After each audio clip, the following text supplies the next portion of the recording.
Hello Space Watchers and welcome back to the Maldives. We are here at Crossroads attending SINC. This is the second day of the conference and here with me I have the pleasure to have Almudena Azcarate Ortega, the space security researcher at UNIDIR. Almudena, how are you doing? I'm doing very well, thank you. How about you?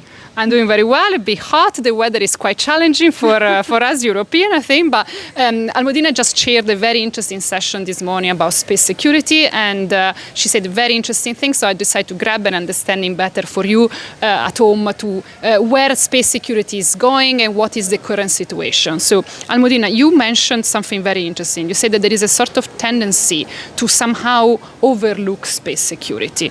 What do you think this happens?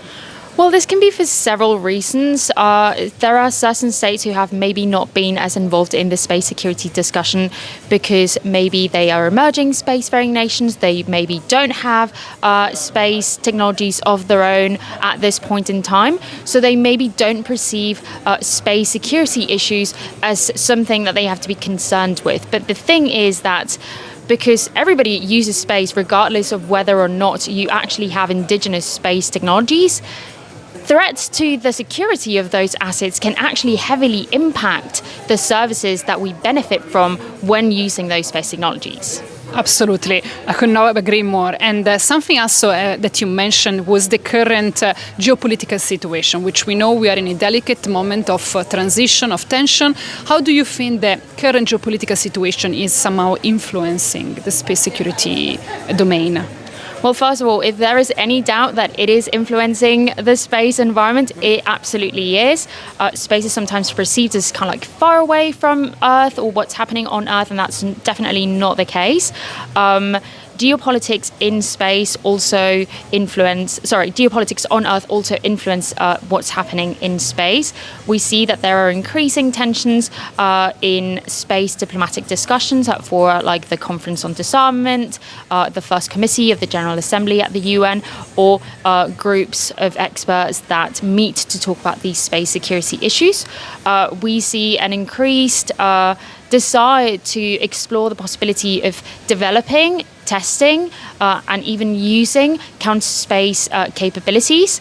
And this is due to the fact that in operations on Earth, particularly military operations or even armed conflicts that are currently happening on Earth, space technologies are very actively used. So there is definitely an interest to defend one's own space technologies, and also in the case of adversaries to perhaps target those space technologies from adversaries. So yes, that increased geopolitical tension is also affecting space security negatively in that regard. And rightly so, as you say, space security is so heavily involved, the technology in the defense, and of course how you use the technology, then it makes all the difference. Absolutely.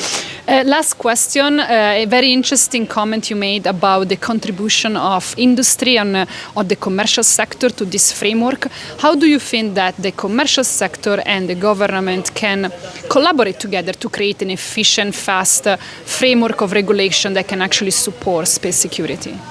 So, in case any of your audience is not aware, even though we often talk about states when we talk about space security or space in general, it's actually the commercial players who are the most active in space. It's actually around 80% of the space economy is run by the commercial industry.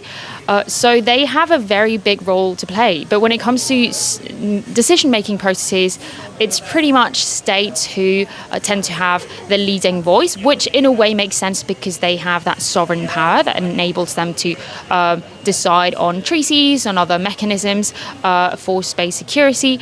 But the industry, and not just industry, but also civil society, academia, any non-governmental entities, they can provide a lot of useful perspectives.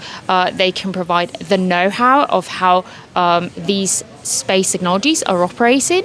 And in fact, we have instances of industry coming together and deciding on best practices to make sure that the space environment is preserved. that they act in, with due regard to the activities of other operators. And this is an example that states can follow. Sometimes states might feel that they have to reinvent the wheel, so to say, when it comes to space security. And actually, there is a lot of collaboration that can be done there with industry, and again, also with academia, with civil society, that can be very helpful as states continue to have these dialogues about space security. And in that sense, I do want to mention that even though my answer to your previous question was kind of, negative, the geopolitics are very tense at the moment, and that is true. The fact that these dialogues can happen, and the fact that we are increasingly having at the multilateral level a much more open discussion where these non-governmental actors are invited to participate, is something very positive and something that can help shape positive change for the space security environment. And on this positive note, thank you very much. Also, very interesting data that you gave me about 80% of the space economy actually based on commercial companies. Almudena, thank you so much. This was so rich. You packed everything in 5 minutes, but it was very interesting 5 minutes. Thank you so much for being here with me, for your time, and I wish you a fantastic continuation of SINC. Thank you very much for having me. It's a pleasure. Thank you very much, and see you next time. Space Watch out.